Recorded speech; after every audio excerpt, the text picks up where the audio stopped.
Hello, I'm Chad Kwiatkowski, a Master of Science in Geology student at Northern Arizona University in Flagstaff, Arizona.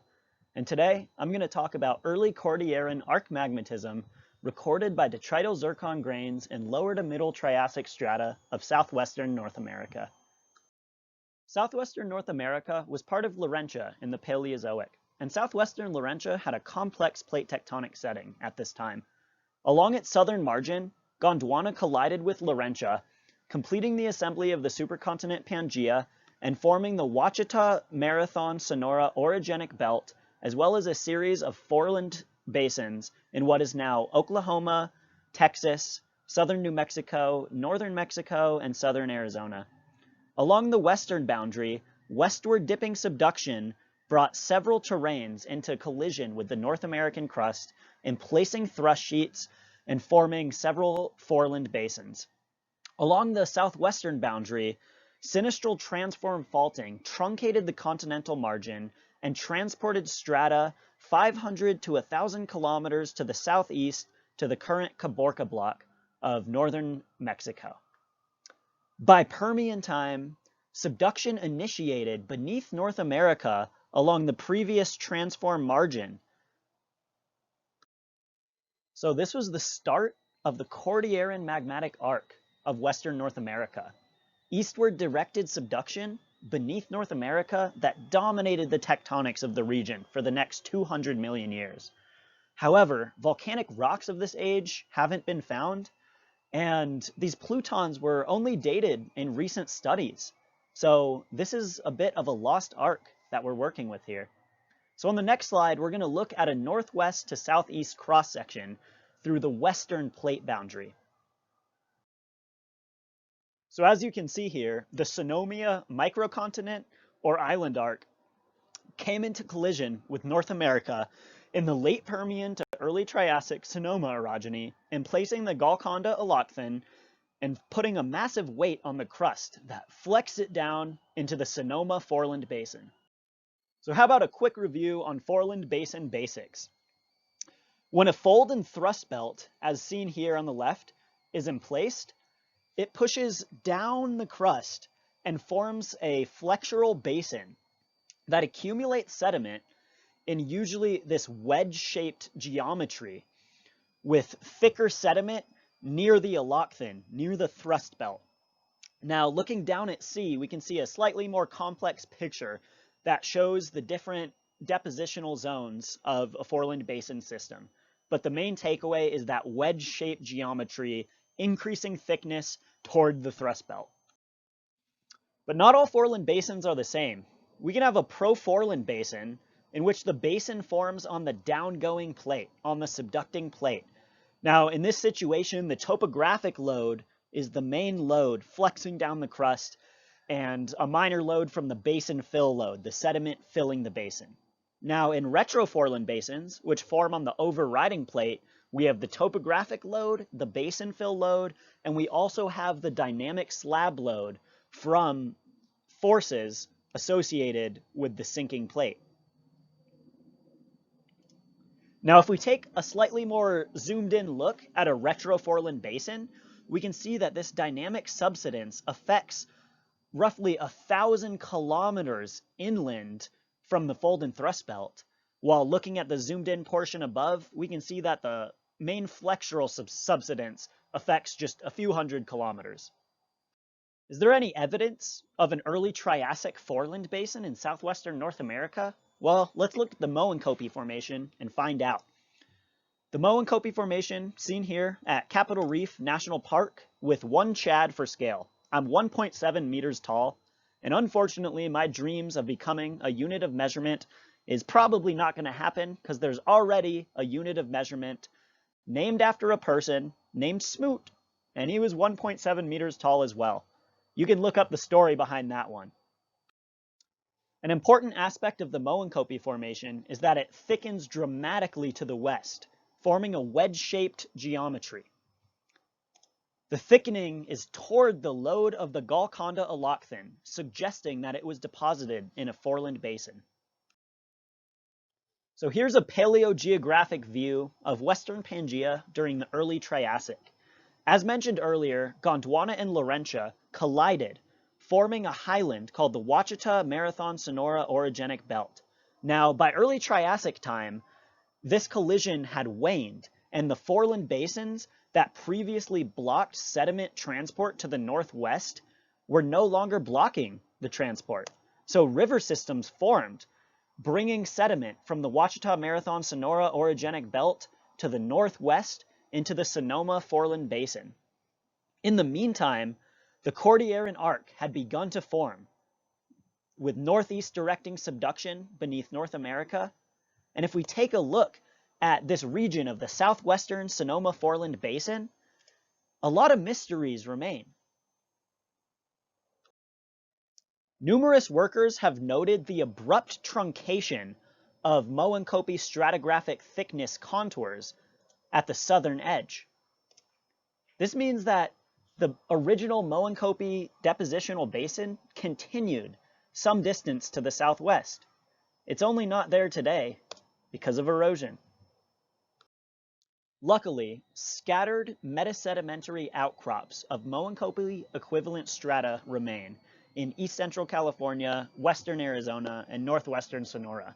These strata were proximal to the Permo-Triassic Cordilleran arc and have the potential to record its early history. So this brings me to my main research questions. 1. How did Cordilleran subduction initiation and early magmatism affect the geometry of the Sonoma-Foreland basin? Did erupting and eroding Permo-Triassic volcanoes and exhumed plutons contribute sediment to the arc-proximal Sonoma-Foreland basin? Was early Cordilleran magmatism continuous or a series of pulses and lulls? And lastly, how does the provenance of arc-proximal strata compare to that of the arc-distal Moenkopi Formation? This last question is TBD, TBH. I'm going to attempt to answer these questions with several methods. First, by compiling Permian to Middle Triassic Cordilleran arc plutons into a GIS geodatabase. I also compiled thickness data for lower to Middle Triassic strata in the Mojave and Sonoran deserts based on early workers' thickness measurements. I collected approximately 10 samples of arc-proximal Moenkopi equivalent strata for Detrital Zircon geochronology, and trace element geochemistry of the resulting Permo-Triassic Zircon grains, which is still in progress. Here's a map of my sample locations, as well as the early Cordilleran arc segments, the transform fault along which subduction initiated, and the location of surface exposures of early to Middle Triassic strata. The results of my compilation of Cordilleran arc plutons show that the Mojave segment had active volcanism from 274 to 239 MA, and the Sonora segment had a north segment and a south segment. The south segment 275 to 258 MA, and the north segment 257 to 238 MA. Now there are younger plutons, but I was just looking at the Permian to Middle Triassic interval because that's what potentially could accumulate in the lower to Middle Triassic strata. Here are the results of my stratigraphic thickness compilation. In the northern portion of this map are the pre-existing stratigraphic thickness contours, and in the southwestern portion of this map are the ones that I created using other workers' thickness measurements for lower to Middle Triassic strata in the region. And what I hope you see is that there's a stratigraphic thickness trend that continues to the southwest. This is in agreement with facies trends that suggests that the strata in the Mojave region are a continuation of Colorado Plateau trends. This suggests that the magmatic arc had little effect on the geometry of the Sonoma-Foreland basin. Now to the good stuff, the detrital zircon results. Here's a sample of basal Moenkopi from the Timpaweep member in the Spring Mountains near Las Vegas, and a sample of quartzite from the New York Mountains in the Mojave Desert. As you can see, the age spectrum of these two samples are strikingly similar, dominated by Yavapai and Mazatzal and Grenville Proterozoic grains, as well as Paleozoic Appalachian orogenies. There are nearly no Cordilleran arc grains in either of these two samples. I collected 2 samples for detrital zircon geochronology at Ejido Serdan in northwestern Sonora. The lower sample consisted of Proterozoic age peaks typical of southwestern Laurentia, as well as Neoproterozoic age peaks of Gondwana and Paleozoic Appalachian orogenies. This sample did also contain a 265 or 263 MA age peak, likely derived from the Cordilleran arc. I also sampled a metaconglomerate bed that overlaid the basal schist, and this metaconglomerate was dominated by Permo-Triassic Cordilleran arc grains, consisting of 216 of the 261 total grains analyzed. And these Permo-Triassic grains ranged in age, but mostly were concentrated between 270 and 247 million years ago, suggesting continuous magmatism at that time. So where did these Permo-Triassic arc grains in the Ejido Serdan conglomerate come from? Well, there's 3 potential sources: the Mojave and Sonoran segments of the Cordilleran arc, and the northern portions of the East Mexico arc. Now, the predominant paleocurrent direction is to the northwest in the Moenkopi Formation. So this essentially eliminates the Mojave segment of the Cordilleran arc as a potential source terrain.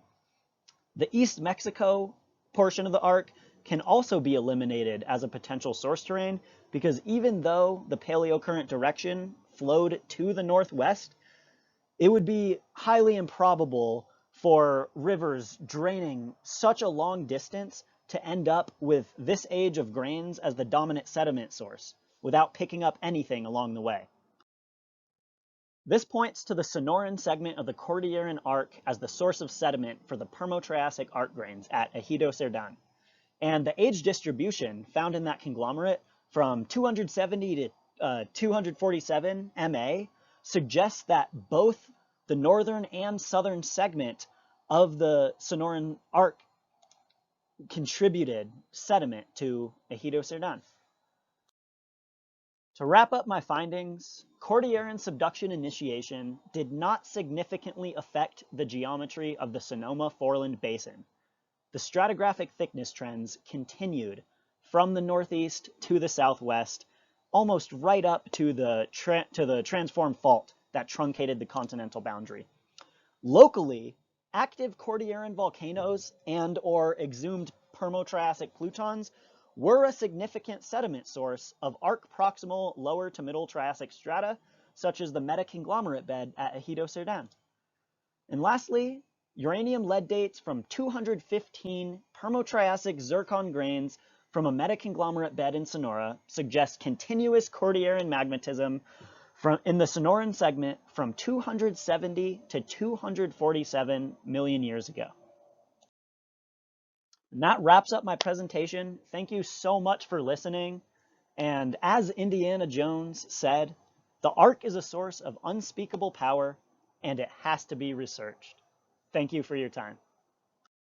See you next year, hopefully in person.